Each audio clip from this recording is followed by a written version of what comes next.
If you learned about Rome through a single dramatic date, it was probably 476, the year a Germanic military leader, Odoacer, deposed the young emperor Romulus Augustulus. It is often presented as the fall of Rome, full stop. But that neat ending hides a much slower story. The Western Roman Empire did not collapse in a day.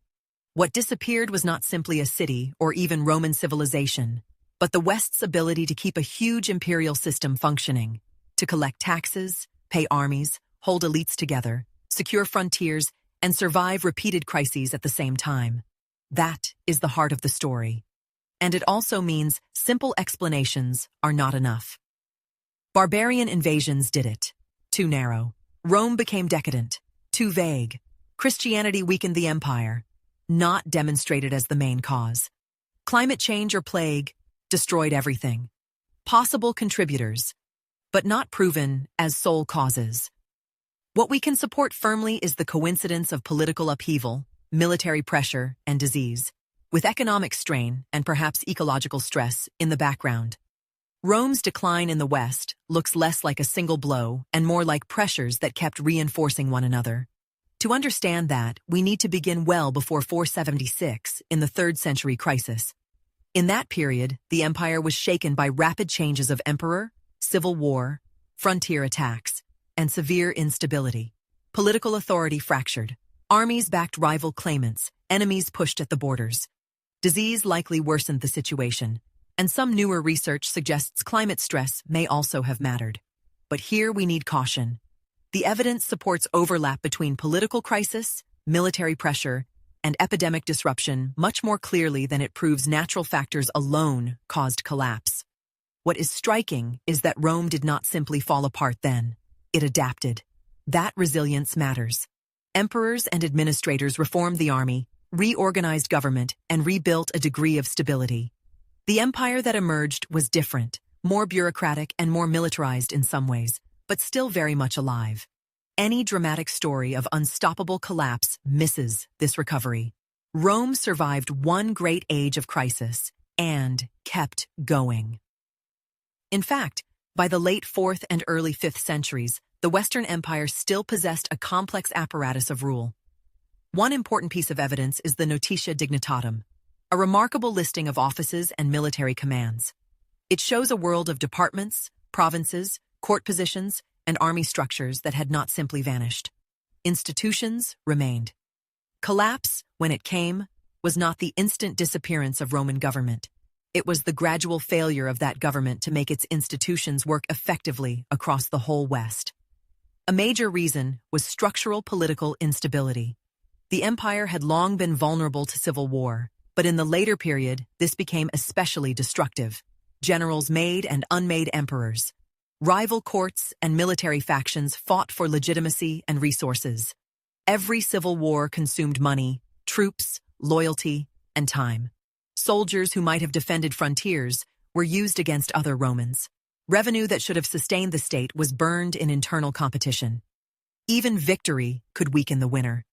This was not just background noise. It was one of the main mechanisms by which Rome lost capacity. That fiscal side is central.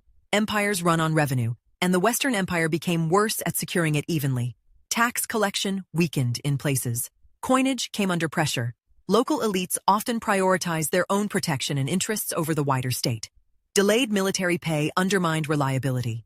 If troops are unpaid, commanders become more autonomous. Loyalty becomes more personal, and provincial defense becomes less dependable. Then provinces are lost or partially detached, which reduces revenue further, which makes payment harder still. It is a self-reinforcing cycle, and once it accelerates, recovery becomes much more difficult. The comparison with the Eastern Empire helps here, but only if used carefully. The division between East and West was not simply a fatal mistake. It was an administrative response to ruling a vast empire. And the East did not escape all the same pressures. What differed was its stronger fiscal core, richer provinces, and more resilient centers of power. That mattered enormously. The survival of the East shows that Roman imperial order was not doomed everywhere.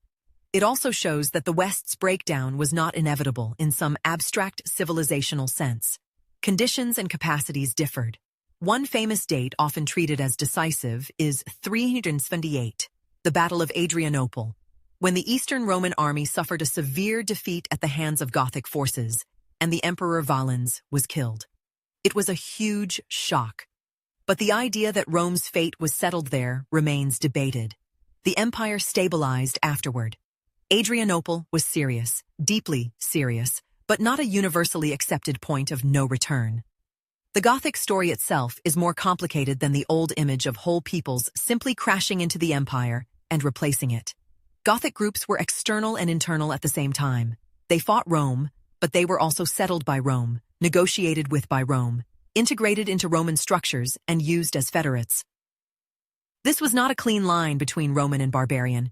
It was entanglement, bargaining, military dependency, and political reordering. That does not make the pressures less real. It makes them harder to reduce to invasion alone. The sack of Rome in 410 is another event whose symbolism can overwhelm its practical meaning.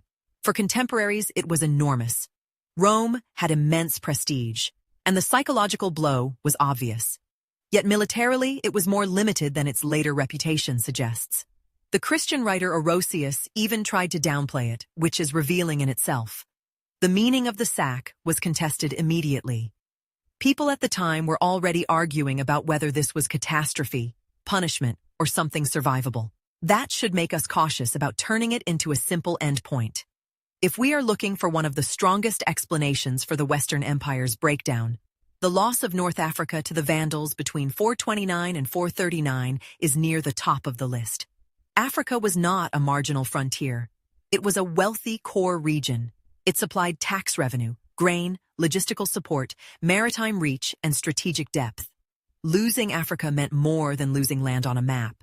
It damaged the West's ability to finance armies, feed key centers, move resources by sea, and keep reserves for future emergencies. Still, even here, we need to keep the uncertainty label in place. Calling the loss of Africa the death blow is a plausible interpretation, not a certainty. The West was already weakened by civil wars, regional losses, military dependencies, and fiscal erosion. Africa may have been the blow that made recovery far less likely, but it struck a system already under severe strain. One event that shows this exhaustion clearly is the failed attempt to reconquer Africa in 468. The expedition was enormous, and ancient sources report immense costs. Those figures need caution, because ancient numbers are often inflated or rhetorically shaped. But even without trusting every total, the scale of the effort is clear enough. The failure left Africa still lost and seems to have drained reserves that the Western state could badly afford to lose. It is one of the clearest signs that the empire still aimed at restoration, but no longer had enough margin for such failures. By now, military power was increasingly detached from the civilian imperial center. Emperors became figures who could be installed or removed. Yet even this should not be simplified into Rome was conquered from outside.